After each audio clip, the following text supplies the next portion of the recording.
پستول بھی نیا استعمال کیا گیا, فورینسک سے کچھ بھی سامنے نہیں آیا, لیکن ہمیشہ کی طرح ٹارگٹ کلنگ کی واردات میں 9mm پستول استعمال کیا اور ایک موٹر سائیکل پر 3 ملزمان تھے جس نے ایک ملزم نے دو. اس روڈ پر رش بھی بہت زیادہ تھا, ٹریفک وہاں پر جام بھی تھی اور بڑے آرام سے یہ لوگ آئے ہیں, انہوں نے جو اپنا ٹارگٹ اس کو اچیو کیا وہاں سے نکل بھی رہی ہے. اچھا, اس کے بعد ہم نے دیکھا کہ سندھ حکومت کی جانب سے ڈبل سواری پر پابندی لگائی گئی, لیکن 11 گھنٹے بعد ہی فیصلہ واپس لے لیا گیا. کچھ پتہ چلا کیوں ایسا ہوا؟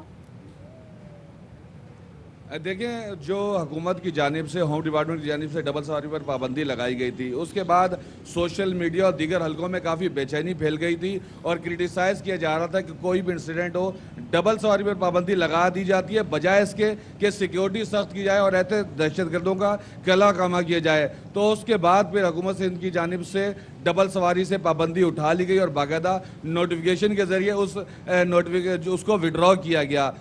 جبکہ اب اس کے مزید پیش رفت کے حوالے سے ابھی کچھ دیر قبل میری D I G East Nauman Siddiqui سے بات ہوئی ہے. ان کا کہنا ہے کہ آج تیسرے روز بھی اس واقعے کا مقدمہ درج نہیں ہو سکا. دہشت گردوں کے خلاف جو مقدمہ درج کرایا جائے گا ممکنہ طور پہ وہ ان کی فیملی کی جانب سے کرایا جائے گا, جبکہ اس طرح کے جو دہشت گردی کے زیادہ تر واقعات ہوتے ہیں ان کا مقدمہ کاؤنٹر ٹیررزم ڈپارٹمنٹ میں درج ہوتا ہے اور پھر سی ٹی ڈی ہی اس کے اوپر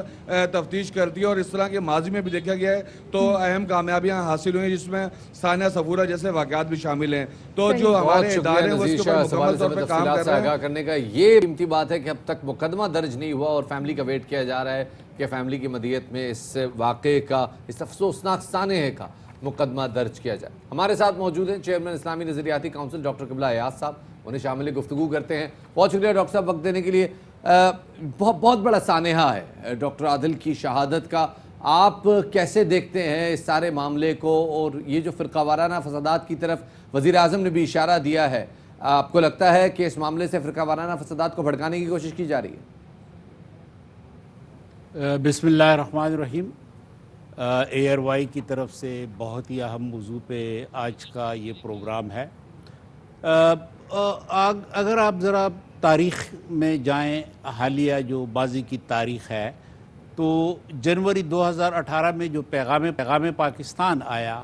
پیغام پاکستان کے بعد بہت بڑی کامیابی ہوئی اور فرقہ وارانہ فسادات یا تشدد کی جو سرگرمیاں تھیں,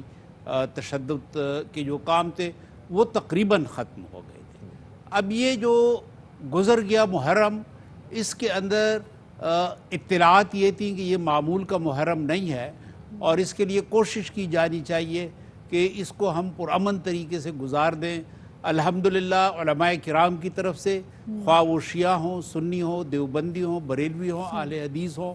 انہوں نے مکمل اتفاق اور اتحاد کے ساتھ محرم الحرام کے اندر امن و امان کو یقینی بنایا.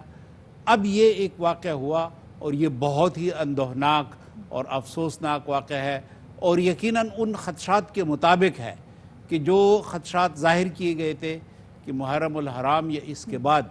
کوشش ایسی کی جائے گی کہ پاکستان کو فرقہ وارانہ فسادات کی لپیٹ کے حوالے کیا جائے, کیونکہ ہمارے بیرونی معاندین,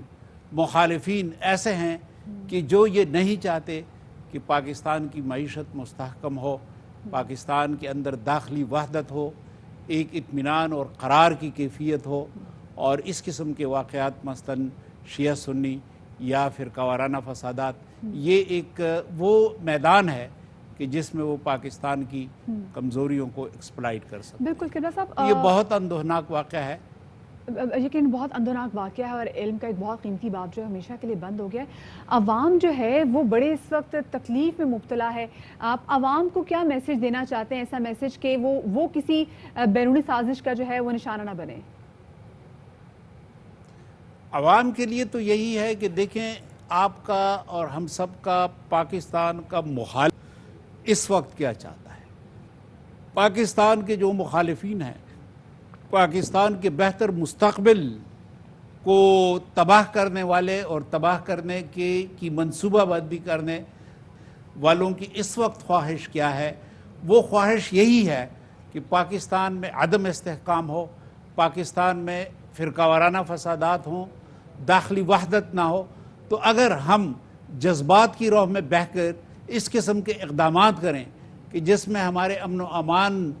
کی صورتحال جو ہے وہ خراب ہو جائے, تو یقیناً یہ ہم اپنے مخالفین اپنے معاندین کے مقاصد کو پورا کر رہے ہیں۔ پاکستان کے عوام کے لیے پیغام یہی ہے کہ وہ صبر کے ساتھ استقلال کے ساتھ یہ اب اداروں کو انتظار کریں، حکومت پر دباؤ ڈالیں کہ وہ جلد از جلد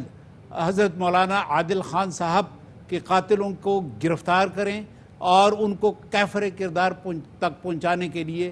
خصوصی عدالتیں یا خصوصی سماعت کا جو طریقہ کار ہے اس کو اختیار کر کے قوم کو یہ دکھا دے کہ پاکستان کی حکومت، پاکستان کی ریاست ہرگز یہ بات برداشت نہیں کرے گی کہ اس کی داخلی وحدت کو کوئی طبقہ، کوئی بیرونی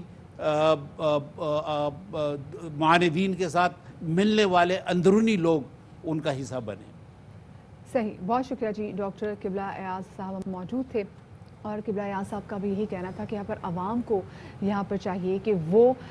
جو ہیں وہ ایک تو مطلب اپنے جذبات پہ بھی قابو رکھیں اور دوسرا وہ کوشش کریں وہ کسی بھی ایسی بیرونی سازش کا حصہ نہ بنیں، کیونکہ مسلسل کوششیں کی جا رہی ہیں کہ پاکستان میں فرقہ وارانہ فسادات جو ہیں یہ چھیڑ کر جو ہے ہماری معیشت کو، ہمارے پورے ملک کی سالمیت کو نقصان پہنچایا جائے۔ بالکل بالکل، ویری رائٹلی پوائنٹڈ۔ جیسے قبلہ ایاز صاحب جو کہ چیئرمین اسلامی نظریاتی کونسل ہیں، انہوں نے کہا